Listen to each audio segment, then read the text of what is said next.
అందరికీ నమస్కారం అండి.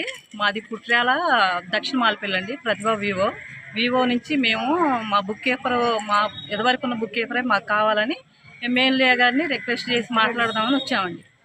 వస్తే సార్ అన్నారు, మీరు ఏ ఊరు నుంచి వచ్చారని చెప్పేసి అన్నారు ఎమ్మెల్యే గారు. అంటే మేము పుట్ర్యాల నుంచి వచ్చామండి అన్నాం. పుట్ర్యాల నుంచి వచ్చారు, మీరు ముందు అర్జెంటుగా వెళ్ళిపోండి, మీరు ఇక్కడ ఉండొద్దు, మిమ్మల్ని ఏ నా కొడుకు పంపించిండు, వాటిని గుద్ద బాగాలు దెంగుతా, మీరు అర్జెంటుగా ఎక్కడి నుంచి వెళ్ళిపోతారా లేదని చెప్పేసి అన్నారు.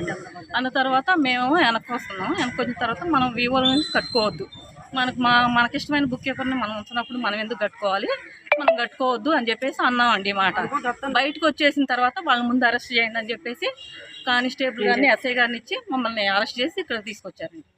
అదే అండి జరిగింది. ఇదండి చెప్పేదా వదిలిపెట్టవుతాండి. ఇప్పటి వరకు మాకు మంచినీళ్ళు లేవు, టిఫిన్ కూడా చేయలేదండి. మేము పొద్దున్నే 6 గంటలకు వచ్చామండి ఇక్కడికి. మాకు టిఫిన్ లేవు, మంచినీళ్ళు లేవు, ఏమీ లేవండి.